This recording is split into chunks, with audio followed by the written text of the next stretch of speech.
Hello, guys and gals, and welcome. So we finally got some information on season 1 coming up, and it looks like the theme of the season is going to be malignance. They did just post a news article, and we also just had the live stream dev update, so we have some more information coming from that. And let's go over the article. Supposedly, we're supposed to be getting patch notes later today for 1.04, which they do have linked in the article, but there's nothing currently there, so maybe it'll be there by the time we finish. So corruption has befallen Sanctuary in the season of Malignant and the first season of Diablo 4 on July 20th, 10 a.m. PDT. A new season journey, questline boss, dungeons, battle pass, and more will go live. We'll give you a preview below on July 18th. So the patch will actually go live on the 18th, but ladder doesn't start until the 20th. We'll release another article shedding even more light on what's coming with the new season, including 6 new unique items. 6 new unique items. That's good information. And 7 new legendary aspects. 6 new uniques. You know what I think that probably is? I can probably already tell you. 1 uber rare, right? I know I'm counting with my thumb. 1 uber rare, which is most likely the Soj. We from Diablo 2, and it's probably going to be amazing. Then there's going to be 1 for each class, right? So 1 rogue, 1 necromancer, 1 barbarian, 1 sorceress, 1 druid. And I don't got enough fingers. 1 druid. Using my other thumb. There you go. So we're probably going to get 1 all-encompassing unique, which is going to be like an uber rare unique, most likely the Soj, and then 1 for each character. There's probably going to be one for each character. All right, let's go. Let's dive into this. A deviant form of Lilith's sinister machinations has given birth to a new threat, Malignant Monsters. These decaying abominations roam Sanctuary in a frenzy, mindlessly attacking anyone in range without hesitation. Wanderers will investigate this mysterious malady in a new questline with the help of Cormond, a former priest of the Cathedral of Light, who also trains you to capture the Malignant Hearts. Fueling these foul beasts and convert them into build-altering powers, the malignancy that's taken a hold of the Burning Hells armies cannot remain unchecked. You must snuff it out at the source before all Sanctuary becomes its thrall. And then we got the season trailer, which was kind of neat.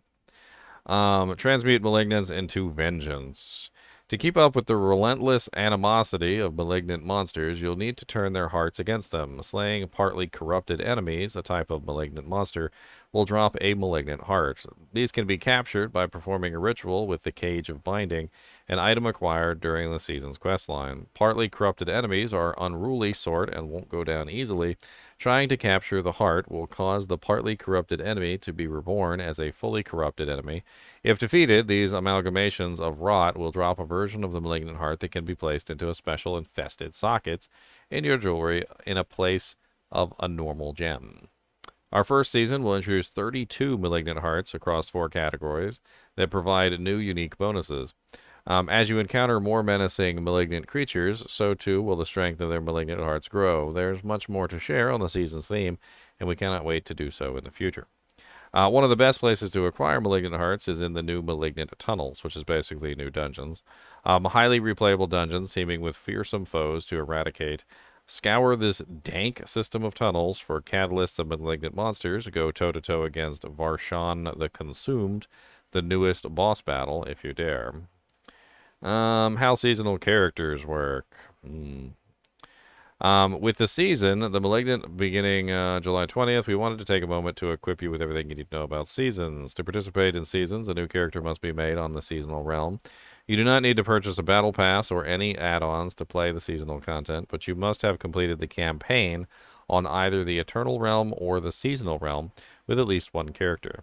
Once you have completed the campaign, any seasonal character will start the game with the option to skip the campaign, your mount available immediately, all previously discovered altars of Lilith unlocked and the corresponding renown for them, all previously discovered areas of the map revealed and the corresponding renown for them.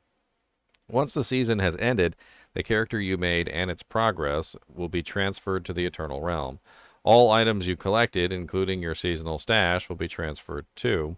You can take this character into Sanctuary whenever you please, but season-specific features, such as the Malignant Hearts, will no longer be accessible. Now, this is a little strange to me. Like, I'm not used to seasonal buffs not following you into the Eternal Realm.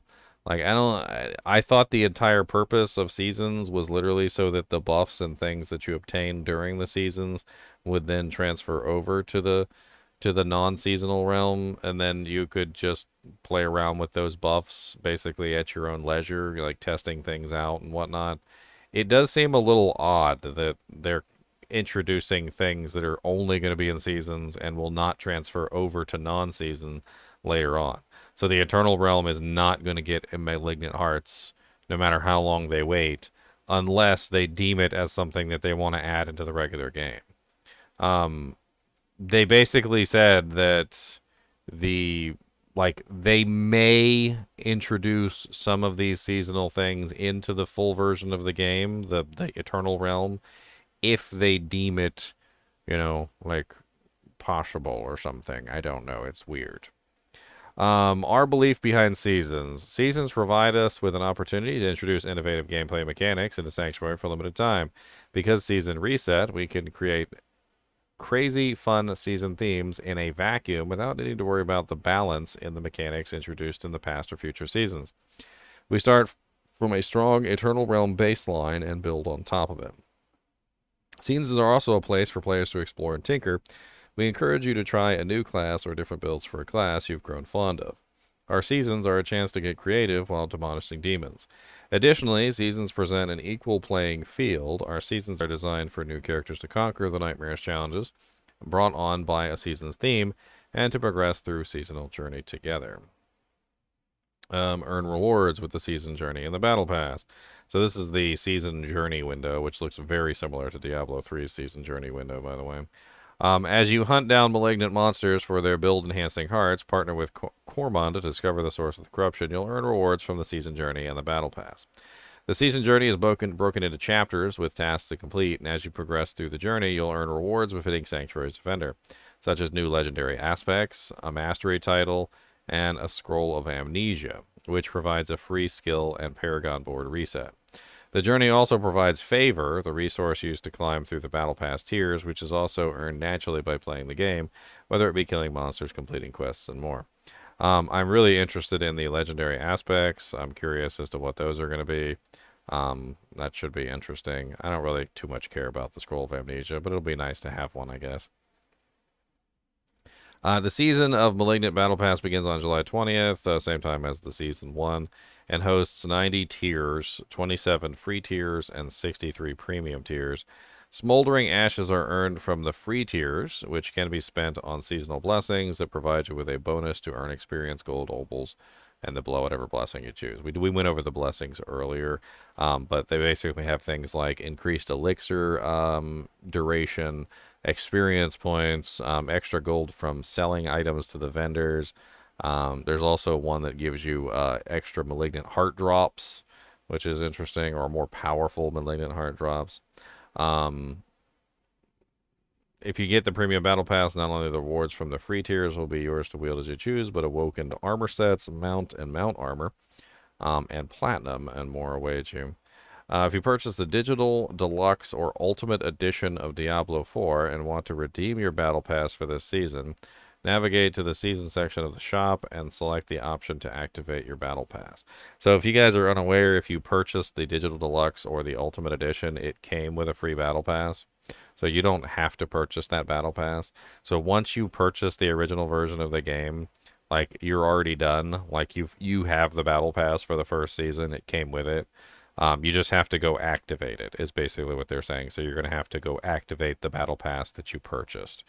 That came with, of course, the game, which I think a lot of people kind of forgot about because the battle pass didn't launch with the game. It's launching with the season 1, so we haven't actually seen the battle pass, nor do we know anything about it until season 1 starts. So it was kind of weird because I kind of had the same thing going on. Didn't the deluxe edition come with a battle pass? Like, where's my battle? Like, yeah, that's why you have no clue what the hell's going on with the battle pass that you got from the deluxe and the ultimate editions, because it doesn't actually start yet. It doesn't exist until July 20th. Players also have the option to skip tiers by spending platinum at the cost of 200 platinum per tier skip.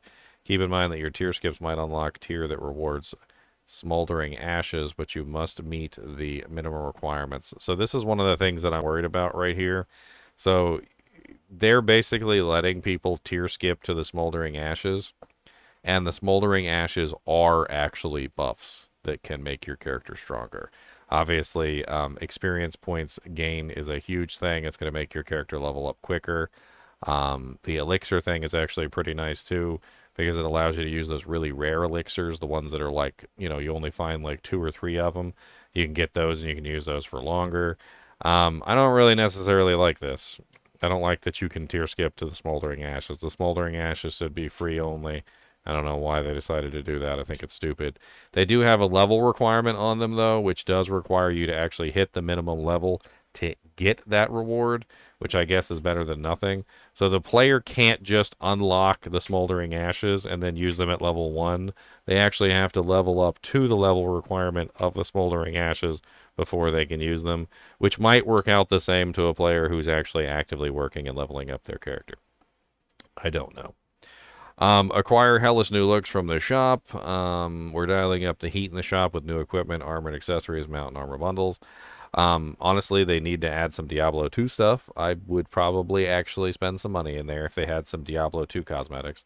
Starting on July 20th, you'll want to pay Tijal a visit and browse her wares. Remember to check back often. She'll update her stock throughout the season. One rarefied find from the far reaches of Sanctuary is the Mother's Protection Collection. This is this one right here. I think we've actually seen a screenshot of this one before.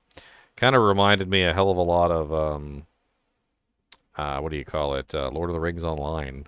Like, kind of looks like Sauron's armor from, like, friggin' Lord of the Rings. And then, of course, they got the live stream, which we just did. They got a live stream recap. And then there's the patch notes.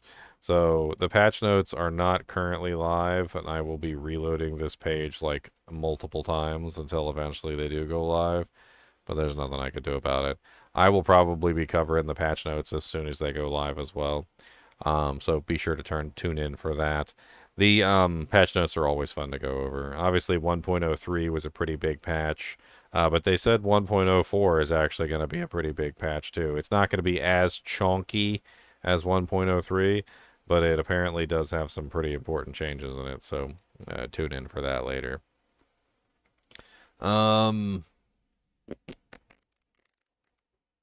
This is the live stream right here, by the way, and we were going over a lot of this stuff.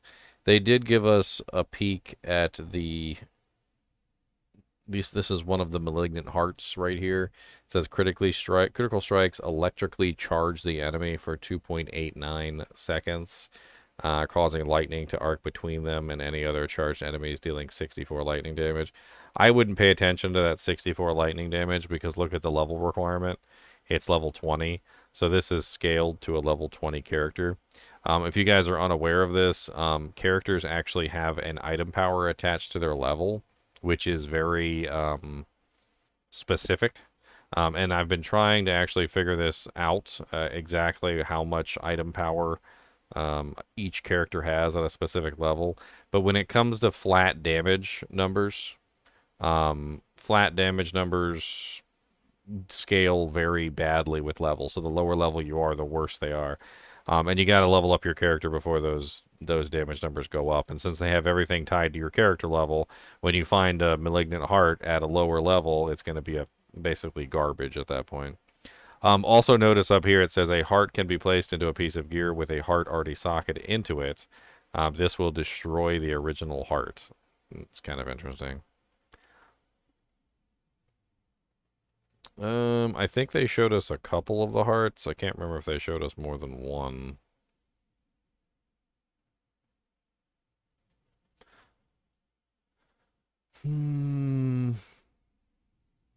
Nah, I don't think they did show us more than one. They just showed us that one.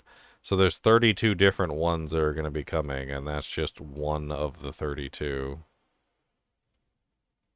So we got 31 more Malignant Hearts to unlock.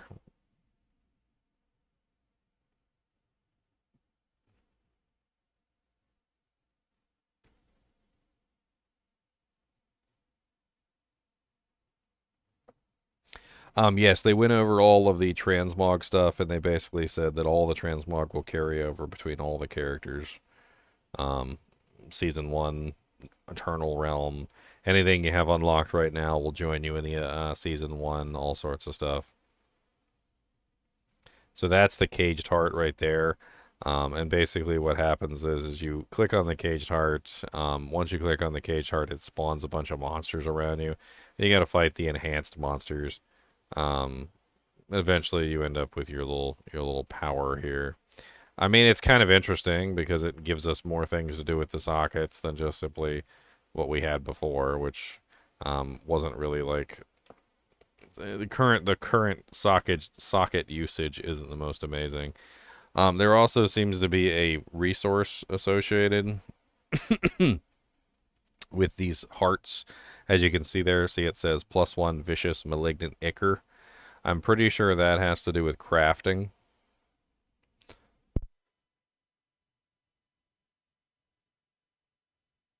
So specifically, if we're trying to craft, like something to do with these hearts, it looks like you can find this malignant ichor as you are going around the world. It will drop from various monsters.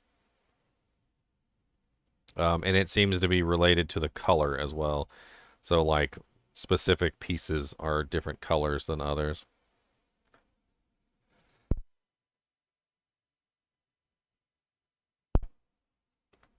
I really was hoping they'd put these patch notes up sooner, but I guess they're kind of separating it out a little bit. Um,